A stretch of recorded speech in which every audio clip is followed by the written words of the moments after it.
तो last episode के and पे हमने देखा था कि स्मार्टे कहता है कि हमें उन लोगों को जाकर ढूंढना होगा जो लोग इस तरह के काम करते हैं, स्मगलिंग और साथ में चर्स गांजा बेचते हैं। हमें उन लोगों को जाकर ढूंढना पड़ेगा। तो हमारा वुजन उसे कहता है कि मुझे लगता है कि हमें बैंडिट्स को जाकर ढूंढना पड़ेगा, क्योंकि इस तरह के काम तो सिर्फ बैंडिट्स ही कर सकते हैं। इस तरह के घटिया काम उनके अलावा और कौन करेगा। स्मार्टे कहता है लेकिन हमें मिलेंगे कहाँ पर। वुजन कहता है कि तुम्हें क्या लगता है कि वो कहाँ पर मिलेंगे। जितने भी बैंडिट्स होते हैं वो सारे के सारे जंगलों में या पहाड़ों में जाकर छुपे होते हैं, तो हमें वहीं पर जाना होगा और वहां पर जाकर उनको ढूंढना होगा। इसी के साथ ही ये लोग वहां पर से चलते हुए सीधे जंगलों की तरफ निकल पड़ते हैं। जब ये लोग एक पहाड़ी के पास पहुंचते हैं तो वहां पर पहुंचने के बाद हमारा वुजन से कहता है कि ये जगह बिल्कुल परफेक्ट है। मुझे लगता है कि वो लोग यहीं पर आसपास ही कहीं पर छुपे होंगे। वुजन उस जगह को देखने के बाद कहता है कि ऊपर से जगह इतनी ज्यादा खूबसूरत है, मैं तो यहाँ पे इस जगह के ऊपर एक घर बनाकर रहना चाहूंगा। स्मार्टे उसे कहता है कि तुम इस जगह के ऊपर क्यों रहना चाहते हो जहाँ पर आसपास बहुत सारे बैंडिट्स हैं। क्या तुम्हें नहीं लगता है कि इस जगह के ऊपर घर बनाकर रहना बिल्कुल भी सेफ नहीं है? लेकिन मुझे लगता है कि तुम्हारे लिए ये बिल्कुल अच्छा होगा, तुम्हारे जैसे इंसान के लिए बिल्कुल परफेक्ट है। तुम्हारा वुजन उसे कहता है क्या तुम यहाँ पर मुझे ताने दे रहे हो? तो वो कहता है नहीं ऐसी बात नहीं है। वो रोना शुरू कर देता है, चिल्लाकर उसे कहता है कि हाँ मैं यहाँ पर तुम्हें ताने दे रहा हूँ, मुझे बहुत सा डर लग रहा है। क्या तुम्हें पता भी है कि मुझे कितना डर लग रहा है?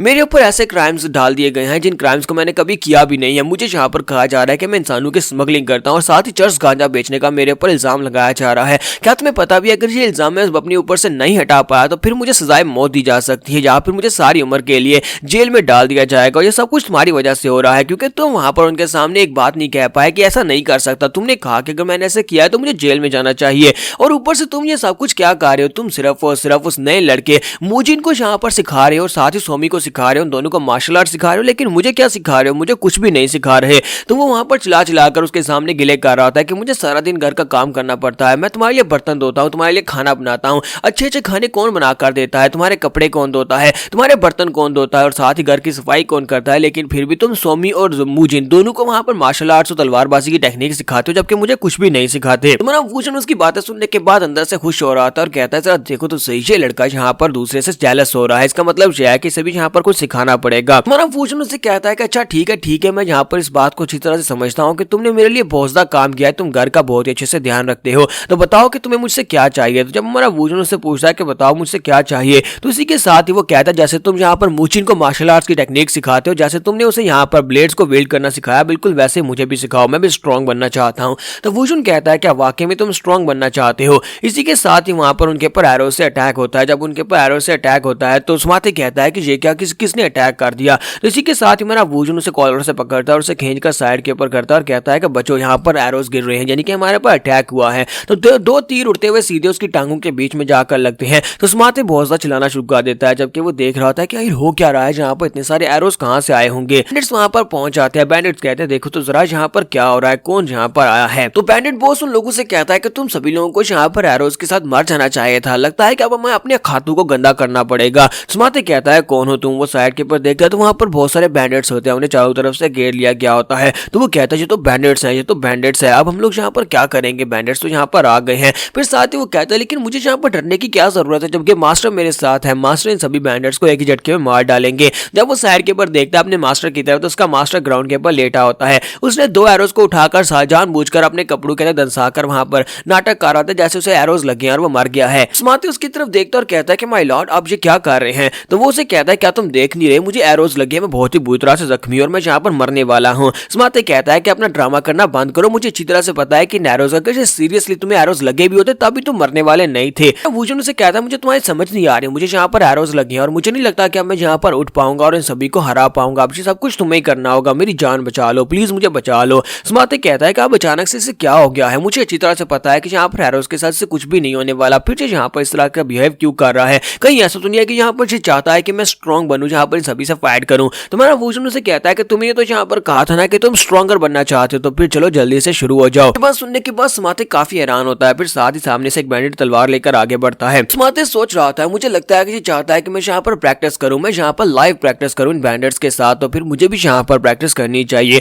क्योंकि ये तो यहाँ पर से बिल्कुल भी नहीं उठने वाला। जिस तरह से ये ग्राउंड के ऊपर से नहीं हिल रहा, मुझे नहीं लगता कि ये मेरी मदद करने के लिए उठेगा। यहाँ पर इन सभी बैंडिट्स को मुझे खुद ही संभालना होगा, और अगर यहाँ पर सिचुएशन खराब होती है तो मुझे लगता है तभी यहाँ पर उठकर मेरी मदद करेगा। साथ ही वो अपने आसपास देखता है और कहता है मुझे पहले यहाँ पर जज करना होगा कितने सारे लोग हैं, कम से कम यहाँ पर 30 लोग होंगे, तो इन सभी लोगों को यहाँ पर मुझे हैंडल करना होगा। मैं यहाँ पर क्या कर सकता हूँ मुझे ये भी देखना होगा, क्योंकि मैं एक थर्ड रेट का मार्शल आर्टिस्ट हूँ, मेरे पास कोई भी ऐसी टेक्निक नहीं है जो कि अटैक के लिए हो। स्मार्टे वहाँ पर फाइट करने के लिए रेडी हो जाता है। है, जबकि बॉस आगे हंसते हुए उसे कहता है, लड़के तुम यहाँ पर फाइट क्यों कर रहे हो, तुम रेजिस्ट क्यों कर रहे हो, क्या तुम देख नहीं रहे कि तुम्हारा एक साथी पहले ही मर चुका है, अपने साथी की डेड बॉडी लो और उसी के साथ ही यहाँ पर तुम भी मर जाओ। स्मार्ट उस बैंडर से कहता है, कहीं तुम अंधे तो नहीं हो क्या, ये तुम्हें मरा हुआ दिखाई दे रहा है, मुझे तो किसी एंगल से ये मरा हुआ दिखाई नहीं दे रहा, इसने बस अपनी आंखें बंद की हुई हैं। तो बॉस से कहता है कि इस बात का क्या मतलब है, फिर साथ ही वो आगे बढ़ता है उसके ऊपर अटैक करने के लिए। इसी के साथ ही हमारा स्मार्ट कहता है कि मैं पहले भी यहाँ पर उस बच्चे को हरा चुका हूँ, यानी उस बैंक को हरा चुका हूँ। उस वक्त मैंने किस टेक्निक को यूज किया था, वही टेक्निक मैं यहाँ पर यूज करूंगा, क्योंकि मेरे पास जो किंग कॉन्ग टेक्निक है, यानी कि उसकी जो फुट स्टेप टेक्निक है वो काफी ज्यादा तेज है।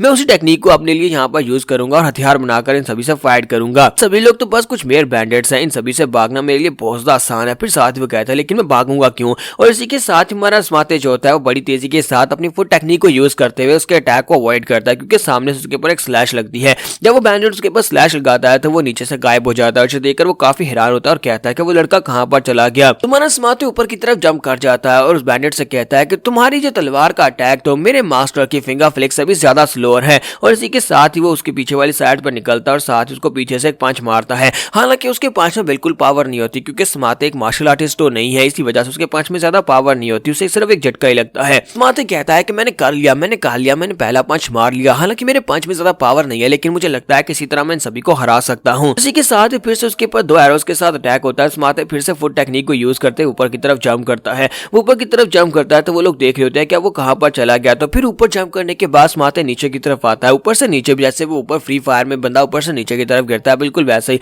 ये ऊपर से नीचे की तरफ आ रहा होता है। नीचे जो बैंडेड होता है उसके मुंह के ऊपर एक जबरदस्त पंच मारता है। जैसे ही उसके मुंह पर पंच मारता है तो एक पंच के साथ उस बंदे को नीचे ग्राउंड के ऊपर गिरा देता है। और इस बार फोर्स की वजह से वो बंदा जो होता है, यानी वो बैंडेड जो होता है, हार जाता है और वहीं पर बेहोश हो जाता है। बाकी के सभी लोग कहते हैं कि इसने एक को हरा दिया, चलो जल्दी से इसे मार डालते हैं। स्मार्ट सोच रहा था कि मुझे लगता है कि अब मैं यहाँ पर कर सकता हूँ, मैं सभी को हरा सकता हूँ, लेकिन साथ उसके ऊपर तीरों की बरसात हो जाती है। और इस बार वो लोग उसके ऊपर अटैक कर रहे थे, क्योंकि उन्हें पता होता है कि यहाँ पर फुट टेक्निक को यूज कर रहा है। वो चारों तरफ से उसे घेर लेते हैं और कहते हैं हमें बस इसे यहाँ पर अपनी किंग कॉन्ग टेक्निक को यूज करने से रोकना होगा। अगर जो किंग कॉन्ग टेक्निक को यूज नहीं करेगा तो फिर हम लोग बड़ी आसानी से मार डालेंगे। स्मार्ट वहां पर उन सभी के बीच में अब अकेला होता है, वहां पर चारों तरफ से वहां पर वो सारे उसे घेर लेते हैं। इसी के साथ स्मार्ट सोच रहा था कि अब मैं क्या करूंगा। तो वूजन उसके कान में एक बात कहता है। वूजन उसे कहता है कि 2 स्टेप्स राइट की तरफ मुड़ो। तो हमारा स्मार्ट इसकी बात सुनने के बाद 2 स्टेप राइट की तरफ लेता है। इसी के साथ एक बैंडेड अपनी तलवार के साथ उसके ऊपर अटैक करने वाला होता है, तो वो उस अटैक को अवॉइड कर लेता है और नीचे झुकने के बाद आगे बढ़ता है और उसे एक पंच मारता है। वो उसकी थोड़ी के नीचे पंच मारता है, जिससे वो भी नीचे गिर जाता है और वो भी बेहोश हो जाता है। स्मार्ट कहता है कि मेरे लॉर्ड वहां पर लेटे हुए भी, यानी कि वहां पर बेहोश होने का नाटक कर रहे हैं, लेकिन फिर भी मेरी मदद कर रहे हैं। अगर मास्टर यहाँ पर इसी तरह मुझे हिंट्स देते रहे तो मुझे लगता है कि मैं ये कर सकता हूँ, मैं यहाँ पर इस फाइट को जीत सकता हूँ। यहाँ पर हमारी एपिसोड 25 का एंड होगा। तो एपिसोड की एक्सप्लेनेशन अच्छी लगी हो तो कमेंट करके जरूर बताइएगा। वीडियो को लाइक करना मत भूलिएगा। Thank you.